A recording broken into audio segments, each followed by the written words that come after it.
Okay, so I'm going to do a film review of Dracula A.D. 1972. I watched it last night and I figured I'd do a review while it's fresh in my mind. It's in this 4-pack I just got. This will be in my update soon. I was saving it for more of my horror films that are coming on the way. Um, First of all, I hate double-sided discs. I'll do a small review of the set. Great deal.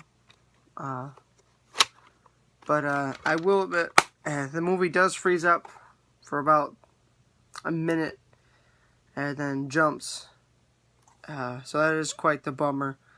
I had the same problem with Columbo Season 3. I ended up ordering it from the UK because it's not on double-sided disc. But anyway, a lot of people, I've read the reviews for Dracula A.D. 1972. A lot of people just didn't like it. And you know what?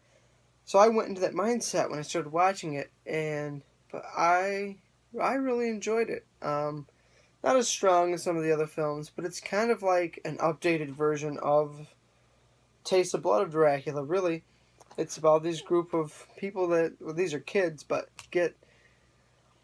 they're almost bored and they want to do something new, so they do the Black Mass cult, whatever. And it actually starts off in 1872 with Van Helsing and Dracula battling, and on a stagecoach, or like a horse and wagon, horse, whatever. And they're battling, and Dracula ends up dying. He gets stabbed with one of the wheels, goes into his heart.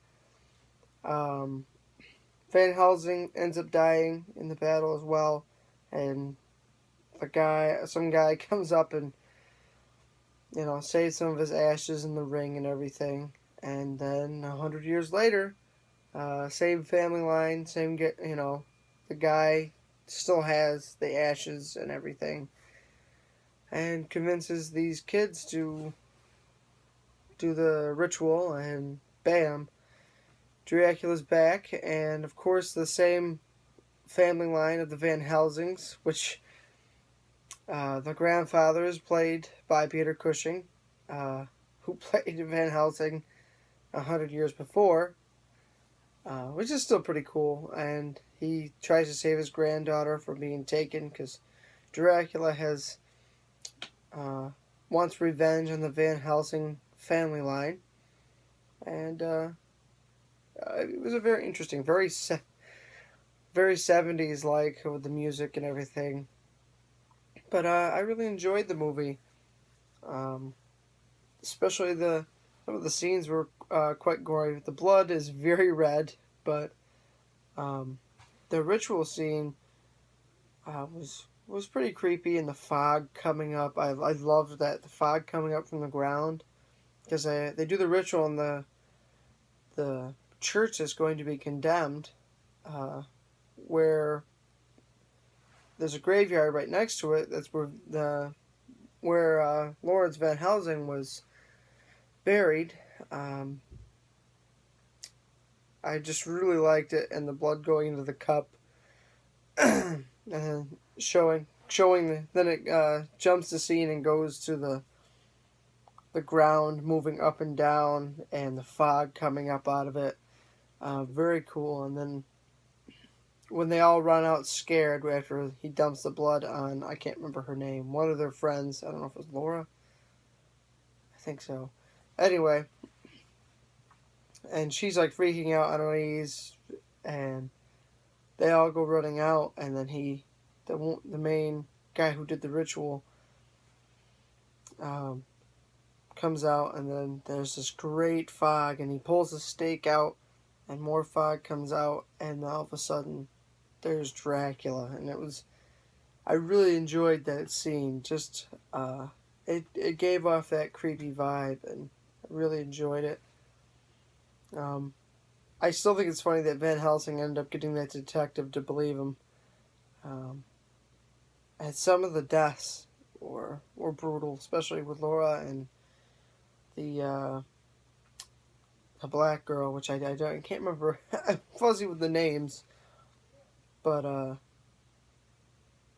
was a good movie, and I was just reading the reviews how it got slammed. I really did enjoy that movie. I haven't watched the second part, Satanic Rites of Dracula, with Peter Cushing and Christopher Lee, but I'm sure it won't be too bad. We'll see. I might do a review on that next. But I really did enjoy this movie. I'm trying to remember any other parts from it. Um, but it was pretty good. They ended up tricking them to come back to the cavern, which I think that was a.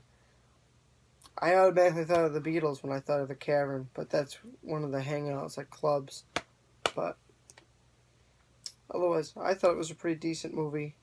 Dracula does get it in the end, in the chest again, in the heart, but he'll be back. He always is. But here's kind of like the double-sided disc. I don't know if you can find this separate or wait for a Blu-ray release. I would.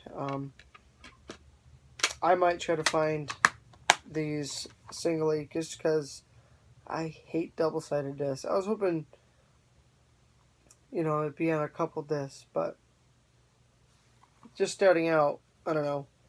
I know the Horror of Dracula and Taste the Blood of Dracula is out on Blu-ray. I think Dracula is Risen from the Grave is on Blu-ray too. I guess we'll just keep waiting and I'll eventually kind of, get upgrades. But other than that, it was a very enjoyable movie. Not as good as Horror of Dracula, Taste the Blood of Dracula, or Dracula is Risen from the Grave, but still a pretty good movie. I don't think very underrated. I think it got slammed a little too hard because it was a neat story. I liked it. It was kind of doesn't really go with the other ones, but kind of brought a new story. But really enjoyed it.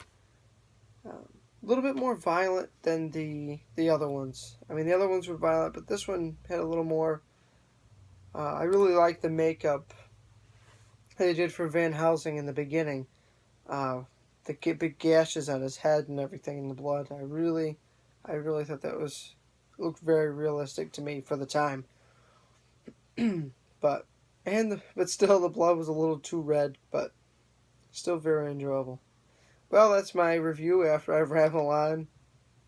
Kind of went everywhere on it, but I hope you enjoyed it, and let me know how you feel. Did you like it? I mean, I'll do the old Siskel Ebert thing. Thumbs up or thumbs down. Or yay, nay, whatever. Please leave a comment. Hope you enjoyed this. Peace.